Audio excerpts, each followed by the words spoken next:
নমস্কাৰ, আপোনালোক সকলোকে মোৰ ইউটিউব চেনেল আছাম এক্সাম কৰ্ণাৰলৈ স্বাগতম জনাইছোঁ। SAT ডিলিটৰ 2024 বৰ্ষৰ যি এডমিশ্যন আছিলে সেই ইতিমধ্যে আৰম্ভ হৈ গৈছে। আজিৰ পৰা অনলাইন আবেদন আপোনালোকে কৰিব পাৰিব।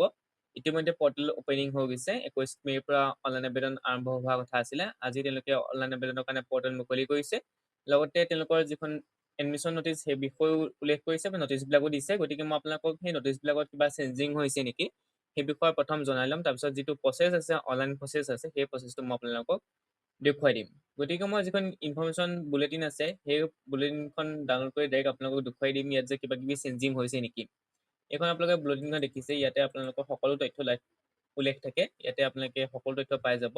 এডমিশ্যনৰ পৰা ধৰি ফিজ ধৰি ইনষ্টিটিউশ্যন কিমান আছে, আৰ্টছ ছায়েন্সৰ কাৰণে ৰিজাৰ্ভেশ্যন কিমান আছে, সকলো উল্লেখ কৰা আছে। ইতিমধ্যে মই আপোনালোকক আগৰ ভিডিঅ'ত জনাইছিলোঁ যে ছায়েন্সৰ কাৰণে ষ্ট্ৰীমৰ কাৰণে কিমান ৰিজাৰ্ভেশ্যন, আৰ্টছৰ কাৰণে কিমান, সেইখিনি কথা উল্লেখ কৰিছোঁ। তথাপি এবাৰ ওপৰে মই সেইখিনি কথা কৈ দিওঁ।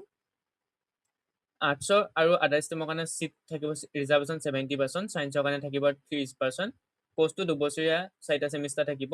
আপোনালোকৰ ইয়াত চবতকৈ ডাঙৰ কথাটো হ'ল যে এলিজিবিলিটি ক্ৰাইটেৰিয়াৰ ক্ষেত্ৰত ইয়াত আপোনালোকৰ 50% থাকিব লাগিব জেনেৰেল আৰু OBC কেণ্ডিডেটৰ কাৰণে। 50%ত 1% আপোনালোকৰ কম হ'ব নালাগিব, অৰ্থাৎ পইণ্টতো কম হ'ব নালাগিব, 50-50 হ'ব লাগিব জেনেৰেল আৰু OBC ক্ষেত্ৰত। তাৰপিছত SC, ST প্লেন আৰু ST হিলছৰ ক্ষেত্ৰত বা PWD ক্ষেত্ৰত হয়তো আপোনালোকৰ ৰিলেক্সেশ্যন থাকিব 5%। SC, ST প্লেন, ST হিলছৰ ক্ষেত্ৰত আপোনালোকৰ 5% ৰিলেক্সেশ্যন থাকিব। আপোনালোকৰ 5% ৰিলেক্সেশ্যন হ'লে আপোনালোকৰ 45 থাকিব লাগিব। হায়াৰ ছেকেণ্ডেৰীত আপোনালোকৰ 45 হ'ব লাগিব। 45তকৈ 1% অৰ্থাৎ পইণ্টতো আপোনালোকৰ কম হ'ব নালাগিব। যদি আপোনালোকৰ 45, 44ও আছে, 44.9ও আছে, তথাপিও আপোনালোকে কোৱালিফিকেশ্যন নহ'ব, অৰ্থাৎ আপুনি এই এক্সাম দিবৰ কাৰণে অৱতীৰ্ণ হ'বৰ কাৰণে আপোনালোকৰ যোগ্যতা নাথাকিব। গতিকে আপোনালোকৰ 45 হ'ব লাগিব। 45ৰ ওপৰত হ'ব পাৰিব, কিন্তু 45ৰ তলত হ'ব নালাগিব। তাৰপিছত জেনেৰেল আৰু OBC ক্ষেত্ৰত 50তকৈ ওপৰ হ'ব লাগিব, 50তকৈ তলত হ'ব নালাগিব, অৰ্থাৎ 49 হ'লেও নহ'ব। তাৰপিছত আপোনালোকৰ বয়স 18 বছৰৰ পৰা 34 বছৰলৈকে, আৰু তাৰপিছত 2 বছৰ ৰিলেক্সেশ্যন দিয়া হ'ব SC, ST প্লেন আৰু ST হিলছৰ ক্ষেত্ৰত। OBC ক্ষেত্ৰত দিয়া নহয়। অনলাইন আবেদনটো মই দেখুৱাই দিম। 600 টকা ফিজ। তাৰপৰা কৈছে যে আপোনালোকৰ যিটো চিলেকশ্যন প্ৰচিডিউৰটো ছেম আগতে যেনেকৈ আছিল তেনেকৈ হ'ব। 100 মাৰ্কৰ কুৱেশ্যন আহিব, এখন কুৱেশ্যন পেপাৰ আহিব MCQ টাইপ। তাত 100টা কুৱেশ্যন থাকিব আৰু প্ৰত্যেকতে 1 নম্বৰকৈ থাকিব। তাৰপৰা ফিজ ষ্ট্ৰাকচাৰ প্ৰত্যেক বছৰত কিমান হ'ব কৈছে গভৰ্ণমেণ্টৰ ক্ষেত্ৰত এইখিনি। আপোনালোকৰ admission fees 150, tuition fees 1200, electricity fees, examination fees এইবিলাক থাকি আপোনালোকৰ হ'ব খুব বেছি, আপোনালোকৰ বেছিও নহয়, ইয়াত আপোনালোকৰ 3-4 হাজাৰ টকা হ'ব চাগে গভৰ্ণমেণ্টৰ ক্ষেত্ৰত। প্ৰাইভেটৰ ক্ষেত্ৰত এডমিশ্যন ফিজ 2000 টকা, টিউশ্যন ফিজ 21,600 টকা। তেনেকৈ আপোনালোকৰ টোটেল আপোনালোকৰ প্ৰাইভেটৰ ক্ষেত্ৰত 34,000 প্ৰথম বছৰৰ কাৰণে, দ্বিতীয় বছৰৰ কাৰণেও 34,000, টোটেল 68,000 দিব লাগিব প্ৰাইভেটত যিসকলে চিট পাব। তাৰপাছত যেতিয়া আপোনালোকে এডমিশ্যন পাব 75% আপোনালোকে উপস্থিত থাকিব লাগিব, সেইখিনি কথা উল্লেখ কৰিছে। তাৰপিছত ডিষ্ট্ৰিক্ট ৱাইজ আপোনালোকে টিচাৰ ডিভিশ্যনবোৰ চাব পাৰে। এতিয়া এটা কথা হ'ল, আপোনালোকে ধৰি লওক আপুনি কেণ্ডিডেট হৈছে আপোনালোকৰ বঙাইগাঁও ডিষ্ট্ৰিক্টত, আপুনি বঙাইগাঁও ডিষ্ট্ৰিক্টৰ কেণ্ডিডেট, কিন্তু আপুনি এক্সামটো দিব বিচাৰিছে বা পঢ়িব বিচাৰিছে বৰপেটাত। তেতিয়া আপোনালোকে যিটো ডিষ্ট্ৰিক্ট চিলেক্ট কৰিব সেই ডিষ্ট্ৰিক্টটো হ'ব আপোনালোকৰ বৰপেটা। গতিকে আপুনি যদি বৰপেটাত পঢ়িব বিচাৰিছে, আপুনি যিকোনো ডিষ্ট্ৰিক্টৰে নহওক, আপুনি যিকোনো ডিষ্ট্ৰিক্টত এপ্লাই কৰিব পাৰিব। পিছত কিন্তু চেঞ্জিং কৰিব নোৱাৰে, এইটো কথা মনত ৰাখিব। যিটো ডিষ্ট্ৰিক্টত আপুনি এপ্লাই কৰিব সেইটো ডিষ্ট্ৰিক্টত আপোনাৰ পঢ়িবলৈও পাব, সেইটো ডিষ্ট্ৰিক্টত আপোনালোকৰ এক্সামো হ'ব। গতিকে পিছত আপুনি চেঞ্জিং কৰিব নোৱাৰে, সেইটো এপ্লাই কৰোঁতে আপোনাৰ সাৱধান হ'ব। যদি আপুনি চিট ল'ম বুলি ভাবিছে বা পঢ়িবলৈ সঁচাকৈ আপোনাৰ মন আছে, যিবিলাকত বেছি কলেজ আছে সেইবিলাকত এপ্লাই কৰক। যেনেকৈ বৰপেটাত আছে, আপোনালোকৰ কামৰূপ মেট্ৰত আছে, নগাঁৱত আছে, এইকেইটা ডিষ্ট্ৰিক্টত বহুত কলেজ আছে। গতিকে তাত চিট পোৱাটো সহজ হৈ পৰে আৰু কাট অফটো বহুত কম যায়। বৰপেটাত 7খন আছে, বঙাইগাঁৱত 2খন আছে, আপোনালোকৰ কাছাৰতো আছে। তেনেকৈ চিট কেপাচিটি কোনোবাখন ডাইৰেক্টবিলাকত হয়তো 100, BTC বিলাকত 50কৈ আছে চিট কেপাচিটি। 100 আৰু 50 যে চিট কেপাচিটি, তাতকৈ বেছি নহয়। গতিকে আপোনালোকে চিট কেপাচিটিৰ কথা মই উল্লেখ কৰি দিছোঁ। বৰপেটাত কোনোবাখনতো 100কৈ থাকিব, কোনোবাখনত 50-50কৈ থাকিব। গভৰ্ণমেণ্টবিলাকত 100কৈ, প্ৰাইভেটবিলাকত দিয়া হয় বেছিকৈ অলপ। সেই কথা মনত ৰাখিব। আপোনালোকৰ চিট কেপাচিটি 100 আৰু 50। আপুনি নিজৰ ডিষ্ট্ৰিক্টতো এপ্লাই কৰিব পাৰে, বেলেগ ডিষ্ট্ৰিক্টতো এপ্লাই কৰিব পাৰে। খালি যেতিয়া চিট পাব সেই ডিষ্ট্ৰিক্টতে পঢ়িবলৈ যাব লাগিব, তেতিয়া আপুনি চেঞ্জিং কৰিব নোৱাৰে। এইখিনি আপোনালোকৰ দি দিয়া হৈছে, চাব। কামৰূপ মেট্ৰ'ত এপ্লাই কৰিব পাৰে। মই আপোনালোকক এইটো ভাল এটা হেৰি দিছোঁ যে আপোনালোকে কামৰূপ মেট্ৰ' বা কামৰূপত বা বৰপেটা বা নগাঁৱত আপোনালোকে এপ্লাই কৰক। তাত আপোনালোকে চিট সহজে পাই যাব, বহুত কম কাট অফ যায়। নলবাৰীতো তেনেকৈ য'ত বেছি আছে সেইবিলাকত এপ্লাই কৰক, তেতিয়া আপোনালোকৰ কি হ'ব, চিট পোৱা সহজ হৈ পৰিব। টোটেল চিটৰ কথা উল্লেখ কৰিছে কিমান, এইখিনি কথা আপোনালোকে কৈছে। তাৰপিছত অনলাইন কাউন্সিলিং হ'ব, এইখিনি পিছত আপোনালোকৰ প্ৰথম এইখিনি ডকুমেণ্ট কি লাগিব, চাৰ্টিফিকেট অফ প্ৰুফ এজ, আপোনালোকৰ এডমিট কাৰ্ড লাগিব, পাছ চাৰ্টিফিকেট, মাৰ্কশ্বিট লাগিব, higher secondary certificate, caste certificate লাগিব, যিসকলৰ কাষ্ট চাৰ্টিফিকেট দিব। পাৰ্মানেণ্ট ৰেচিডেণ্টৰ কাৰণে PRC থাকিলে PRC দিব পাৰে, নথলে পাৰ্মানেণ্ট ৰেচিডেণ্ট অফ আছামৰ কাৰণে আপোনালোকে আধাৰ কাৰ্ডো দিব পাৰে। তাৰপৰা EWS দিয়া হ'লে EWS দিব লাগিব। এইখিনি এডমিশ্যন পোৱাৰ পিছত যেতিয়া আপোনালোকে এডমিশ্যন পাব, আণ্ডাৰটেকিং কৰিব লাগিব এখন আপোনালোকে। এই আণ্ডাৰটেকিংখন আপোনালোকে কিহত দিব লাগিব, যি কোৰ্ট ফিজ আছে 100 টকীয়া কোৰ্টত যে পায়, কোৰ্টত 100 টকা দলিলত আপোনালোকে এইখিনি লিখি পেলাই চাইন কৰি দিব লাগিব যিদিনা এডমিশ্যন ল'বলৈ যাব। 100 মাৰ্ক 2 ঘণ্টা সময় থাকিব। ইংলিছ আৰু আছামিজ দুয়োটাতে আহিব আপোনালোকৰ কুৱেশ্যন পেপাৰখন। তাৰপৰা বুকলেট আপোনালোকৰ নিগেটিভ মাৰ্কিঙো থাকিব 0.25, জেনেৰেল ইংলিছৰ 10 মাৰ্ক, জেনেৰেল নলেজৰ 15 মাৰ্ক, ৰিজনিং 10 মাৰ্ক। আপোনালোক বেছিক কুৱেশ্যনবোৰে সোধে, গতিকে বেছিক পঢ়িলেও হ'ব। আপোনালোকৰ ইমান ডেফলি নপঢ়িলেও হৈ যায়। আপোনালোকে বেছিকখিনি পঢ়িলে আপোনালোকে এক্সামৰ সহজে কোৱালিফাই হৈ যাব। মই যে আপোনালোকক কওঁ যে কাট অফ মাৰ্ক কিমান যাব, আপোনালোকে মিনিমাম 40 ওপৰত পাব লাগিব, তেতিয়াহে আপোনালোকৰ চিট পোৱা সহজ হ'ব পাৰে। ST হেলছৰ এইবিলাকৰ কথা বেলেগ, যিহেতু তেওঁলোকৰ হেৰি থাকে, সেইবিলাক এটা বেলেগ কথা। কিন্তু আপোনালোকৰ যি নৰ্মেল কাট অফ বুলি ক'ব পাৰি, আপোনাৰ যিটো মাৰ্কছ আপোনালোকে পাব লাগে সেইটো হৈছে 40 ওপৰত পাব। 100 ভিতৰত আপোনালোকে 40 মিনিমাম পাব লাগিব, তেতিয়া আপোনালোকৰ চিটটো চিকিউৰ হৈ থাকিব, অৰ্থাৎ পোৱা চান্স থাকিব। চিলেবাছো দি দিছে, আপোনালোকে চাব পাৰে। এইখিনি আছে চিলেবাছ। তাৰপিছত আপোনালোকৰ ৰিজাৰ্ভেশ্যনৰ ক্ষেত্ৰত মৰাণ মটকনৰ হয়তো ৰিজাৰ্ভেশ্যন আছে, বা কাৰ্বি কোনো বা বড়ো গানৰ হয়তো ৰিজাৰ্ভেশ্যন আছে। এইটো মই আপোনালোকক পিছৰ পৰ্যায়তে জনাব পাৰিম। আপোনালোকে এপ্লাই কৰি ৰাখিব, হয়তো তেতিয়া আপোনালোকে সুধিব পাৰে, তেতিয়া দি দিব। লেংগুৱেজৰ ক্ষেত্ৰত আপোনাৰ লেংগুৱেজ আহে, আপোনাৰ বড়ো, আছামিজ আৰু কিবা লেংগুৱেজ আহে। যিকোনো এটা লেংগুৱেজ আপোনালোকে বাছনি কৰিলে হৈ যায়। ফটো আৰু চিগনেচাৰ চাইজবিলাক আপোনালোকৰ 100 KB হ'ব লাগিব। কৈছে মেক্সিমাম চাইজ 100 KB, 100 Bতকৈ বেছি হ'ব নালাগিব। আৰু ডকুমেণ্টবিলাকৰ চাইজ 450 KB হ'ব লাগিব। যিবিলাক আপলোড কৰিব ডকুমেণ্ট, সেইবিলাকৰ চাইজ 450 KB হ'ব লাগিব। PDF ফৰ্মত হ'ব লাগিব। যিবিলাক ডকুমেণ্ট আপলোড দিব চব PDF দিব লাগিব। বাকী ফটো আৰু চিগনেচাৰ 100 KB হ'ব লাগিব।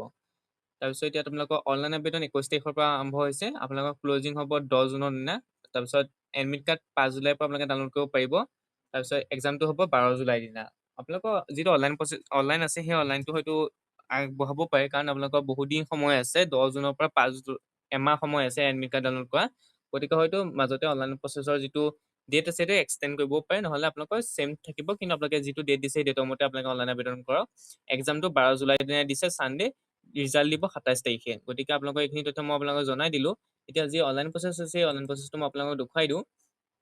অনলাইন কৰিবৰ কাৰণে প্ৰথমে যিটো নিউ ৰেজিষ্ট্ৰেশ্যন বটন দেখিছে, তাতে আপোনালোকে ক্লিক কৰিব।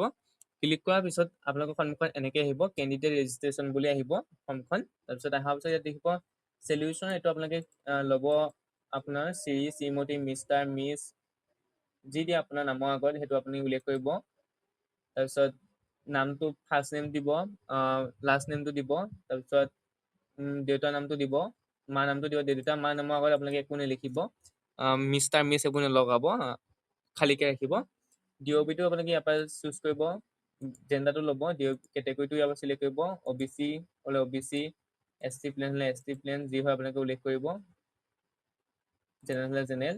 DOB-টো চিলেক্ট কৰিব ইয়াৰ পৰা আপোনালোকে নিজৰ DOB-টো। তাৰপিছত যেতিয়া DOB-টো আপুনি ইয়াত দি দিব, ইয়াতে মই এনেই দেখুৱাবৰ কাৰণে দিছোঁ আপোনালোকক।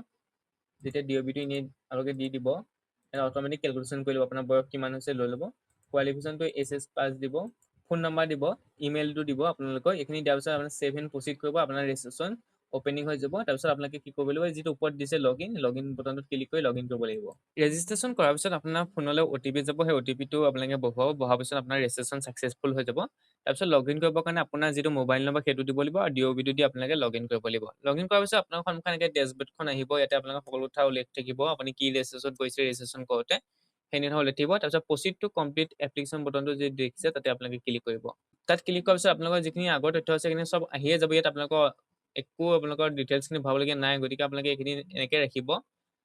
তাৰপিছত আহিলে আপোনালোকৰ কমিউনিকেশ্যন ডিটেইলছত আপোনালোকৰ পাৰ্মানেণ্ট এড্ৰেছটো দিব। এড্ৰেছটো উল্লেখ কৰিব, পোষ্ট অফিচ উল্লেখ কৰিব, ষ্টেট চিলেক্ট কৰিব আছাম, ডিষ্ট্ৰিক্ট চিলেক্ট কৰিব। ইয়াৰ পৰা আপোনালোকে নিজৰ ডিষ্ট্ৰিক্টটো চিলেক্ট কৰিব, পুলিচ ষ্টেচন আপোনালোকে চিলেক্ট কৰিব, পিনক'ডটো উল্লেখ কৰিব। তাৰপিছত সুধিছে যে পাৰ্মানেণ্ট এড্ৰেছ আৰু কৰস্পণ্ডেণ্ট এড্ৰেছ যদি ছেম হয়, তেতিয়া আপুনি তললৈ ক্লিক কৰাৰ মাত্ৰকে যি তলত ডিটেইলছ আছে অট'মেটিক এইখিনি আহি যাব। তাৰপৰা আপোনালোকৰ যি কোৱালিফিকেশ্যন আছে, কোৱালিফিকেশ্যন ডিটেইলছ দিব লাগিব। আপোনালোকৰ হায়াৰ ছেকেণ্ডেৰী ডিটেইলছ দিব লাগিব। ইয়াত আপোনালোকে চিলেক্ট কৰিব বৰ্ডখন। মিডিয়ামটো আপুনি কি মিডিয়াম লৈ পঢ়িছিলে সেইটো উল্লেখ কৰিব। ষ্ট্ৰীম কি আছিলে আপোনাৰ, ছায়েন্স আছিলে নে আৰ্টছ এণ্ড আদাৰ্ছ আছিলে, যিবোৰ আছিলে উল্লেখ কৰিব। ইয়াৰ পাছিংটো ইয়াৰ পৰা আপুনি মেনুৱেলি ভৰাব লাগিব, কোন চনত পাছিং কৰিছে সেইটো উল্লেখ কৰিব লাগিব। Excluding marks of the optional extra fourth অৰ্থাৎ ইয়াত আপোনালোকৰ টোটেল মাৰ্কছটো দিবলৈ কৈছে যে 500 দিবলৈ কৈছে, অৰ্থাৎ আপোনাক ফ'ৰ্থ ছাবজেক্টৰ মাৰ্কছ দিবলৈ কোৱা নাই। Obtain marks excluding marks obtain অৰ্থাৎ ফ'ৰ্থ ছাবজেক্টৰ মাৰ্কছ দিবলৈ হাক দিছে। আপোনালোকৰ বাকী যিটো আপোনালোকৰ মাৰ্কশ্বিটত উল্লেখ থাকে সেইটো মাৰ্কশ্বিট দিবলৈ কৈছে। গতিকে আপোনালোকে পাৰ্চেণ্টেজ হয়তো অট'মেটিক কেলকুলেশ্যন হৈ যাব, অট'মেটিক পাৰ্চেণ্টেজ কেলকুলেশ্যন হৈ যাব। তাৰপিছত name of the examination centre ইয়াত কৈছে যে seats will be allotted to the selected candidate in the teacher education institute of the district in which candidate choose appear for, অৰ্থাৎ মই অথনিয়ে কৈছিলোঁ যে আপুনি য'ত এক্সাম দিব তাতে আপুনি চিট পাব, অৰ্থাৎ তাতে পঢ়িব পাৰিব। যদি আপুনি ধৰি লওক বৰপেটা দিছে, য'তেই নিদিয়ক, য'ৰ কেণ্ডিডেটে নহওক, আপুনি যিটোৱে ডিষ্ট্ৰিক্ট চিলেক্ট কৰিব তাতে এক্সাম দিবলৈ যাব লাগিব। যদি চিট পায় তাতে পঢ়িব লাগিব, আপুনি পিছত চেঞ্জিং কৰিব নোৱাৰে। গতিকে আপোনালোকে নিজে চাই ল'ব কোনটো দিব। তাৰপিছত কৈছে কুৱেশ্যনাৰী পাৰ্চন উইথ বেঞ্চমাৰ্ক ডিছেবিলিটি, অৰ্থাৎ আপুনি হয় নেকি সুধিছে, যদি হয় য়েছ ক'ব, নহ'লে ন' ক'ব। এইখিনি কোৱাৰ পিছত আপুনি নেক্সট বুটামটোত ক্লিক কৰি যি পিছৰ পৰ্যায় আছে পৰ্যায়লৈ যাব পাৰিব। আগৰ ডিটেইলছখিনি দিয়াৰ পিছত আহিব আপোনালোকৰ আপলোড ডকুমেণ্ট। এইটো হৈছে লাষ্ট ষ্টেপ। ডকুমেণ্ট আপলোড কৰাৰ পিছত আপোনালোকৰ পে'মেণ্ট কৰিবলৈ আহিব ডাইৰেক্ট। ফটোগ্ৰাফ আপোনালোকে আপলোড কৰিব লাগিব। চুজ ফাইলত ক্লিক কৰি ফটোগ্ৰাফ আপলোড কৰিব। 100 কেবিতকৈ বেছি হ'ব নালাগিব। চিগনেচাৰো তেনেকৈ আপলোড কৰিব। আপলোড কৰাৰ পিছত আপোনালোকৰ ফটোৰ চিগনেচাৰ ইয়াত দেখাই যাব। তাৰপিছত এডুকেশ্যনেল ডিটেইলছৰ ক্ষেত্ৰত ক্লাছ 10ৰ এডমিট কাৰ্ডখন আপোনালোকে আপলোড কৰিব লাগিব। আপোনালোকে ইয়াত চুজ কৰি যিটো এডমিট কাৰ্ড আছে সেইটো PDF ফাইলত বনাই পেলাই আপোনালোকে আপলোড কৰিব, য'ত DOB প্ৰুফ থাকিব। অৰ্থাৎ DOB অৰ্থাৎ কিছুমানৰ হয়তো এডমিট কাৰ্ডত নাথাকিব পাৰে DOBটো, বা চাৰ্টিফিকেটতো থাকিব পাৰে। গতিকে ক্লাছ 10ৰ চাৰ্টিফিকেট আছে যদি চাৰ্টিফিকেটত থকাটো দিব, যদি এডমিট কাৰ্ডত আছে এডমিট কাৰ্ডত উল্লেখ কৰাটো দিব। হায়াৰ ছেকেণ্ডেৰী মাৰ্কশ্বিটখন আপলোড কৰিবলৈ কৈছে। হায়াৰ ছেকেণ্ডেৰী চাৰ্টিফিকেটো আপলোড কৰিব কৈছে। তিনিটা ডকুমেণ্ট আপোনালোকক আপলোড কৰিবলৈ কৈছে। এই তিনিটা ডকুমেণ্ট আপলোড কৰাৰ পিছত আপোনালোকৰ ছাবমিট এণ্ড প্ৰিভিউ ফৰ্মখন আহি যাব। যদি কিবা এডিটিং কৰিবলৈ আছে মানে বেক বটনটোত ক্লিক কৰি গৈ পেলাই আপোনালোকে এডিটিং কৰিব পাৰে। কিন্তু যদি ছাবমিট আৰু প্ৰিভিউ কৰাৰ পিছত যেতিয়া আপোনালোকে ধৰি লওক ফৰ্মখন ছাবমিট কৰি দিব, পে'মেণ্ট কৰিব, তাৰপিছত কিন্তু আপোনালোকে ফৰ্মখন এডিট কৰিব নোৱাৰে বা কাৰেকশ্যনো কৰিবলৈ নাহে হয়তো। গতিকে ফৰ্মখন এবাৰ ছাবমিট কৰোঁতে ভালদৰে চাই ল'ব ক'ৰবাত ভুল হৈছে নেকি, যাতে আপোনালোকৰ ভুলৰ কাৰণে পিছৰ পৰ্যায়ত যে খেলি মেলি নহয়। সেইটো কাৰণে আপোনালোকে ভালদৰে কেটেগৰী দিওঁতে বা যিকোনো বস্তু দিওঁতে আপোনালোকে ভালদৰে এবাৰ চাব। লাগিলে সময় ল'ব, লাগিলে 5 মিনিট 10 মিনিট সময় ল'ব, ভালদৰে এফালৰ পৰা ফৰ্মখন পঢ়িব। যেতিয়া প্ৰিভিউ আহিব তেতিয়া আপোনালোকে বেক বটনটো ক্লিক কৰি আকৌ এডিটিং কৰিব পাৰিব। কিন্তু এবাৰ ফাইনেল ছাবমিট কৰাৰ পিছত পে'মেণ্ট কৰাৰ পিছত কিন্তু ফৰ্মখন ছাবমিট কৰিব অৰ্থাৎ এডিটিং কৰিব নোৱাৰে। এইখিনি আছিল তথ্যখিনি। ভিডিঅ'টো চাই উপকৃত হয় যদি লাইক কমেণ্ট শ্বেয়াৰ কৰিব, লগতে চেনেলটো ছাবস্ক্ৰাইব কৰিবই। বহুতে ভিডিঅ' চাই কিন্তু চেনেলটো ছাবস্ক্ৰাইব নকৰে। চেনেলটো ছাবস্ক্ৰাইব কৰি ৰাখিব। ইয়াৰ পিছত যিখিনি প্ৰচেছ আহিব SAT DLED সকলো প্ৰচেছ মই আপোনালোকৰ দুখন কাট অফ মাৰ্কৰ পৰা ধৰি মেৰিট লিষ্ট পাব্লিছ হোৱালৈকে ক'ত কাট অফ মাৰ্ক কম যাব, ক'ত বেছি যাব, সকলো এনালাইচিছ মই কৰোঁ SAT DLED লৈ বিশেষকৈ। গতিকে আপোনালোকে আগৰ ভিডিঅ'বোৰ চাব পাৰে SAT DLED লৈ আছে। গতিকে সেই ভিডিঅ'বোৰ আকৌ মই তেনেকৈ আপলোড কৰিম। 2025 বৰ্ষৰ কাট অফ কিমান গৈছে সকলো তথ্য মই এনালাইচিছ কৰিম। গতিকে চেনেলটো ছাবস্ক্ৰাইব কৰি ৰাখিব। যেতিয়া ভিডিঅ' দিম লগে লগে আপোনালোকে ভিডিঅ' মোৰ পাই যাব।